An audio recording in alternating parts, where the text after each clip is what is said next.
Et bienvenue, merci d'être là, j'espère que tout va bien. Alors je sais pas pour vous, mais moi j'ai terriblement envie de reprendre une vie normale, de retourner voir des spectacles. Parce que là, vraiment, ça commence à faire long. Enfin, surtout à Dunkerque qui est dans le Pas-de-Calais. Un courage, on est avec vous, les amis. Non, puis on a envie de se changer les idées, que les humoristes nous fassent rire, qu'ils provoquent, qu'ils nous bousculent, comme Constance par exemple.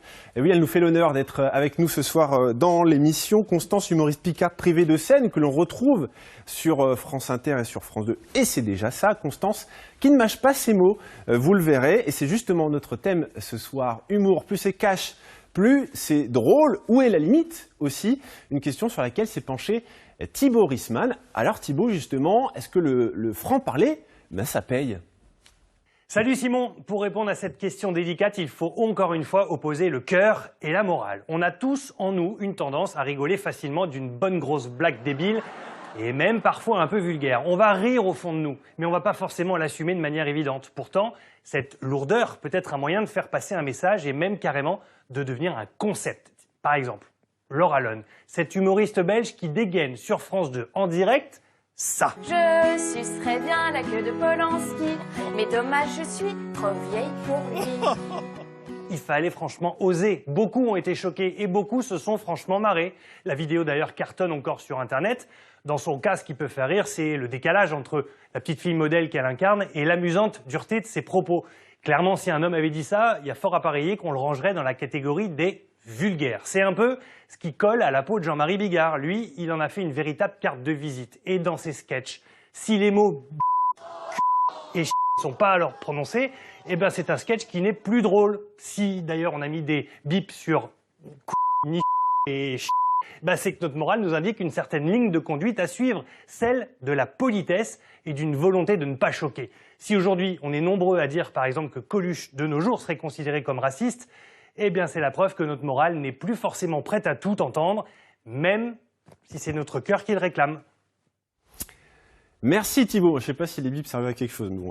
Bonsoir Constance, comment ça va? Bonsoir, bien? Ça va et vous? Ça va très bien. Constance, je le disais, donc on a la chance de pouvoir quand même vous retrouver toutes les semaines sur France Inter dans Par Jupiter et puis sur France 2 dans On est en direct avec Laurent Ruquier. Heureusement qu'il y a ça.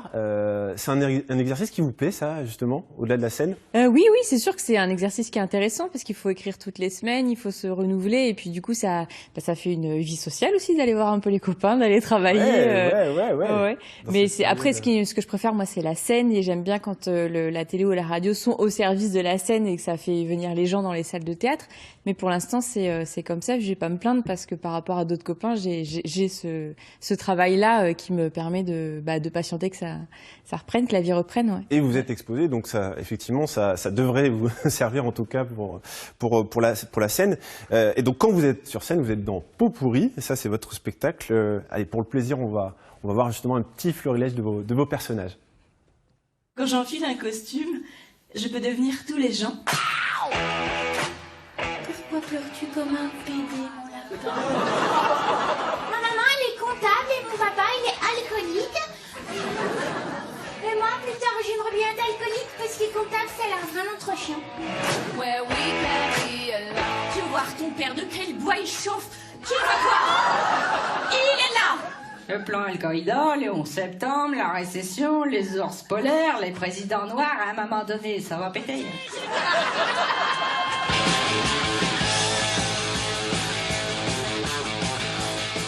Comment vivre dans un monde dans lequel il existe encore des gens qui portent des bananes autour de la taille?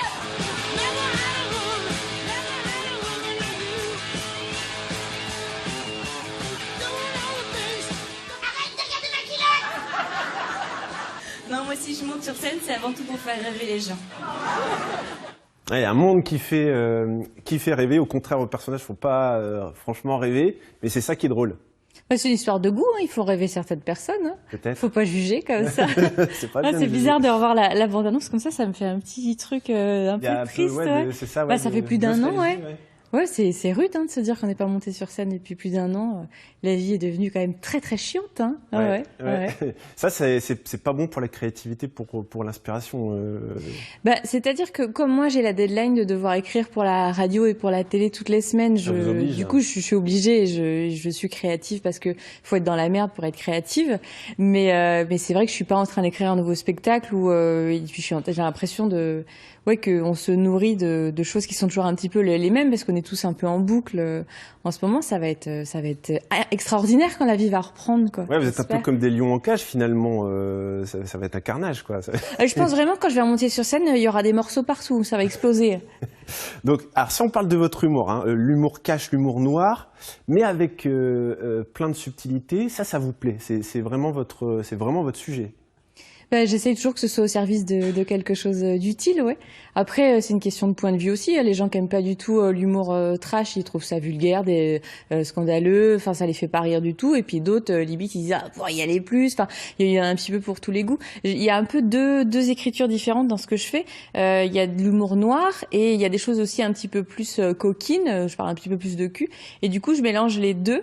Et il y a un public qui aime les deux. Il y a un public qui aime soit l'un, soit l'autre. Il y en a qui aiment pas du tout ni l'un ni l'autre. Et après, les gens, ils ont qu'à se renseigner sur ce qu'ils viennent voir au théâtre. Est-ce qu'il y a des mots interdits? Parce que justement, quand vous dites que vous choquez des gens... c'est-à-dire qu'il y a des mots interdits pour certaines personnes, mais pas pour moi. C'est-à-dire que c'est aux gens de faire le tri de ce qu'ils veulent aller voir ou pas au théâtre. Mais moi, j'ai pas envie de m'empêcher de dire certaines choses. Si je les ai écrites, c'est que j'ai l'impression que c'est au service de quelque chose et que c'est jamais fait gratuitement, méchamment.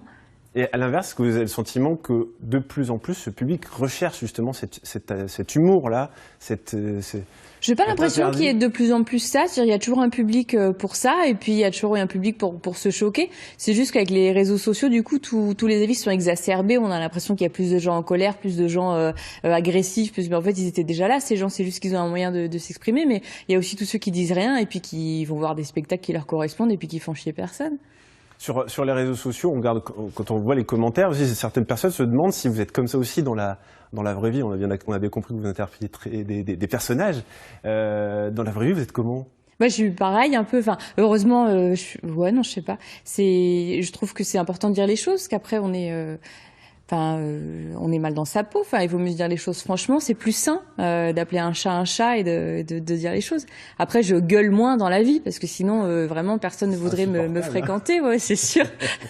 Je hurle moins, mais à l'intérieur, je hurle beaucoup. Et après, j'écris. Et du coup, j'ai des trucs à dire. Et peut-être que je suis plus agréable pour mon entourage parce que j'ai la scène. Donc, il faut réouvrir les théâtres. C'est une forme d'équilibre, en fait, dans la vie. Voilà. Oh, équilibre, c'est un grand mot. Hein. On fait ce qu'on peut. Mais il y a des gens vraiment équilibrés sur cette terre, dans ce monde, vous trouvez?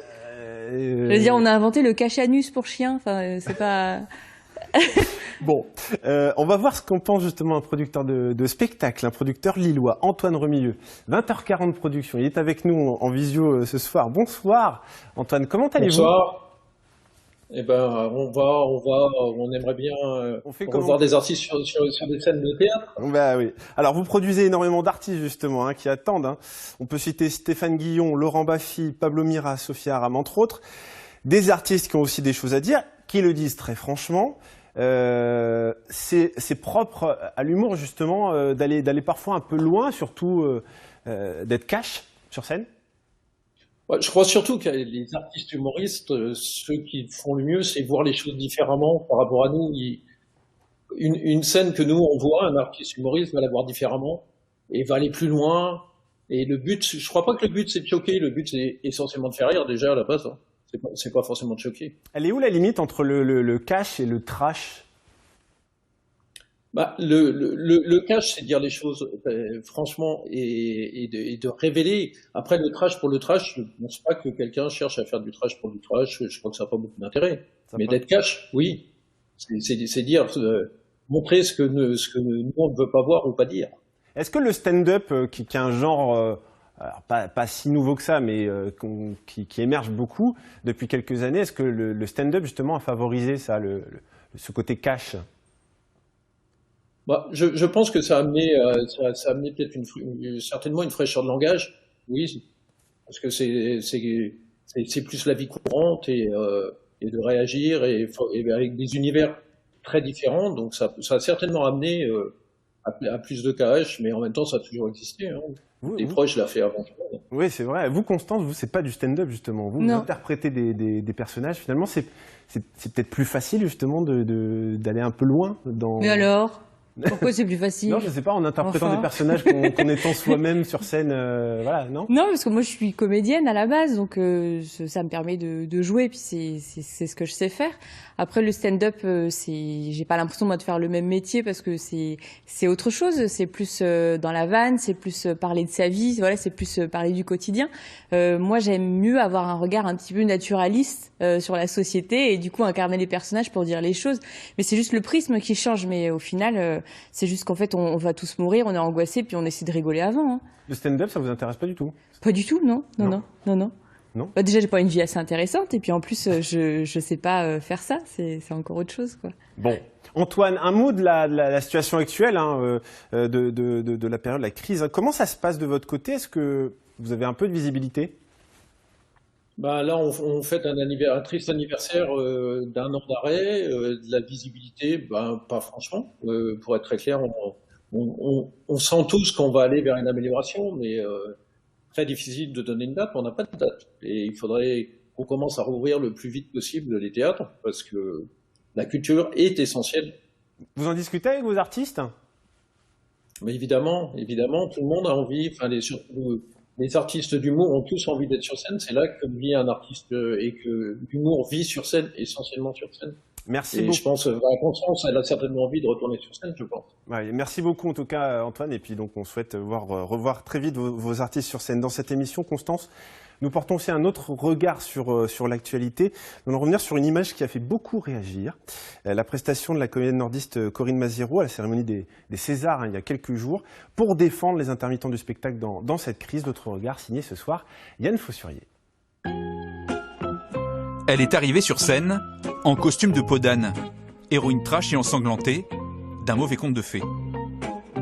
Il était question à ce moment-là de remettre le César du meilleur costume, de récompenser les petites mains du 7e art, ceux qu'on appelle les intermittents du spectacle. Corinne Maziero s'est mise à nu pour eux, pour exprimer leur colère et les angoisses d'une culture à l'arrêt pour cause de Covid-19. Le message est-il passé? La séquence en tout cas fait du bruit. Coup de génie pour les uns, provoque grossière pour les autres. La populaire Capitaine Marlowe divise sur les réseaux. Voilà, alors son apparition a beaucoup divisé. Certains ont dit que c'était pas la meilleure façon de le faire, de défendre ce combat-là. Qu'est-ce que vous en pensez? Bah c'est bien, on en parle, du coup le message passe. Le message passe, ouais. Ouais. Bah après il y a toujours des gens qui vont être furieux parce qu'ils ont toujours il y a un problème de rapport avec le corps et en particulier. C'est ça, les gens qui sont choqués encore aujourd'hui par la nudité. Bah non, mais ils sont choqués surtout parce que en fait quand on a un corps au-delà d'un certain âge ou de certains critères physiques ou quand c'est pas au service de vendre du shampoing ou des yaourts, ça dérange. Mais c'est vrai que du coup c'est bien, c'est réussi parce que on en parle et ça fait. Enfin, c'est réussi parce qu'on en parle, mais en même temps, je pense, on ne parle pas des bonnes choses, mais comme d'habitude. C'est-à-dire, on sait toujours la forme, mais pas le fond, quoi. Merci Constance. Merci à vous. On a hâte de vous retrouver sur scène. Voilà, on est très impatients. Moi aussi. Tout de suite, Littoral Hauts-de-France, suivi du journal. On se quitte avec la citation du jour. Si l'on a quelque chose de désagréable à dire, il vaut toujours mieux être franc. Oscar Wilde, très belle soirée à vous. À très vite.